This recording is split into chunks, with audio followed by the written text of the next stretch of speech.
today I want to talk about sound. And to do that, what I first want to do is take a look at waves on a pond. So I've drawn a cute little ducky here just because, for fun. And what I want to do is just go through the basic mechanics of a wave here first, and then we're going to talk about how this wave, which we've seen and dealt with and played around with in the tub a bunch, can translate and relate to a sound wave, which is obviously much harder to see. First, I want to talk about the anatomy of a wave. Now, a wave like this on the water is made up of crests and troughs.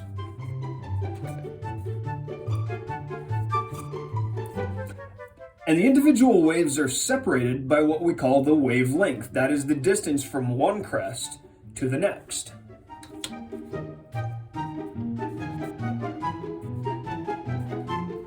And we use the Greek letter lambda to show wavelength. Additionally, we have the amplitude. Now, the amplitude is the distance between the maximum displacement of the wave and this midpoint line, or where the water would settle if there were no waves. Now, we know that waves don't just sit still. It's not as though this rubber ducky sitting on the water is always on the crest of this wave. The wave moves along beneath it at some velocity. We show that velocity with a v. And like any wave, we can relate the velocity and the wavelength to each other through the equation v is f lambda, where v is the speed of the wave, or the velocity of the wave, f is the frequency, and lambda is the wavelength.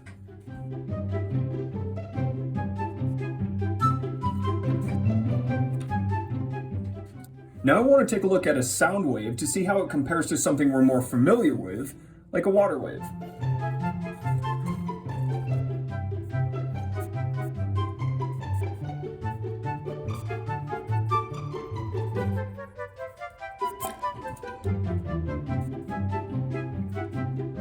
Now, oftentimes you'll see a speaker drawn like this, showing sound emanating from the speaker, but I want to get at what's really happening when a speaker is producing sound. A speaker produces a sound wave, and remember, a wave is simply a transfer of energy. Much like a water wave is transferring energy from one place to another, a sound wave does the same thing. And so to understand how air particles transfer sound, I want to look at this rubber ducky right here. Think about it as a wave moves through the water. Does the rubber ducky actually move sideways with it? No, the rubber ducky winds up moving up and down as the crests and troughs pass beneath it. And much in the same way, sound passes through the air, simply causing the air molecules to move around. They don't actually travel from the speaker to a person or some observer over here. If a speaker was actually just flinging air particles from the speaker to an observer over here, it wouldn't be a speaker. It would be a fan, because it would simply be pushing air. And that's not what a speaker does. So to get a better handle on what the speaker actually does, let's take a look at some air particles.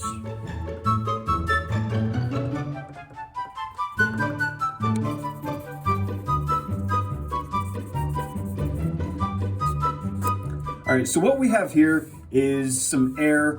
You can imagine these little dots are little molecules of air or dust in the air, if you want to do that sort of thing. And so as the speaker produces sound, it is going to send a wave through these air particles and dust particles. And that wave is going to propagate much like a wave on the water would propagate. Now the big difference here is a water wave is what we call a transverse wave, or it's pretty close to a transverse wave. And that is to say that the medium, or the particles which the wave passes through, in this case our duck in the water, are going to move at a right angle to the actual direction of travel of the wave. So if our wave is moving horizontal, the duck is going to move up and down. Now a sound wave is what we call a longitudinal wave. And a longitudinal wave differs from a transverse wave in that with a longitudinal wave, if the wave is traveling this direction,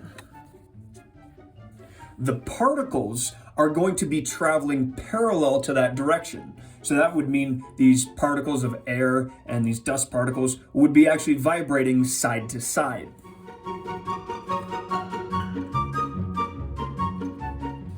So what happens with a longitudinal wave is rather than having crests and troughs, there are regions where the medium, in this case the air, winds up tightly packed together.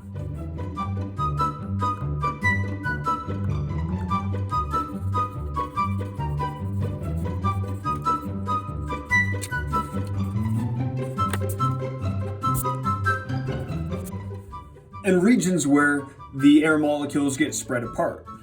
Now we call these regions where the air molecules become compressed together compressions. And we call the regions where the air molecules get spread apart rarefactions. Now a longitudinal wave like this has a wavelength, no different than a transverse wave. And the wavelength of a longitudinal wave is simply the distance from one compression to another. Or you could say it's also the distance from one rarefaction to another. Now, because a longitudinal wave has both a velocity and a wavelength, we can actually go through and look at the frequency of this wave, just like we would a transverse wave using this equation right here, relating velocity to frequency and wavelength. It still applies to a longitudinal wave. Now, it can be hard to understand a longitudinal wave looking at this as compressions and rarefactions. This is a really hard thing to visualize. So instead, what I want to choose to do is look at this wave and I want to graph its pressure. Now think about what would happen here. If we have a whole bunch of molecules all packed into a tight space, that would be a high pressure. In a compression, or in a rarefaction, if there's only a few molecules there, that would be a lower pressure. And if we were to graph that, we would see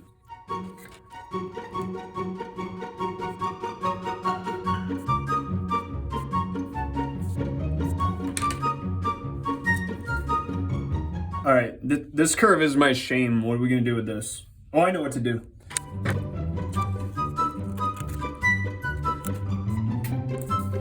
All right, disaster has been averted here. So what we see when we look at this graph of pressure as a function of position when looking at the longitudinal wave is something that looks a whole lot like a water wave. Okay, this is a sinusoidal function. And we see there's a high pressure at compressions, and we see there is a low pressure where the rarefactions occur. Next, what I want to do is talk about how the parts of a sound wave are actually perceived, or how we hear them. Now, the first thing I want to talk about is the frequency. Now, we know the frequency is related to the wavelength through this equation V is F lambda. But I want you to realize the frequency of a sound wave is what we perceive as the pitch. A high frequency, which would be a small wavelength, is what we hear as a high note or a high pitch. A low frequency would have a very long wavelength, and we would hear that as a low pitch. And the next thing is amplitude. Now, while amplitude on our graph is really just a pressure difference between some normal amount of pressure, this equilibrium line, and the either maximum or minimum point on our graph, that amplitude corresponds to what we hear as volume. So what we've done here is relate the physical properties of the wave, that is the frequency and the amplitude, to how we actually perceive sound, and that is through pitch and volume. Now we'll talk about these two relationships more later, and we'll actually discover they're not linear relationships. In summation, what I want to point out is that a sound wave is quite similar to a typical wave that we deal with on the water, except it is a longitudinal wave as opposed to a transverse wave. And because a sound wave is a longitudinal wave, it means we have points of compression and rarefaction, but oftentimes we'll look at a sound wave as a pressure graph because it helps us to see a little bit better the amplitude and frequency in a way that's much more typical of how we view waves, like when we view transverse waves. And on that note, that's all for now.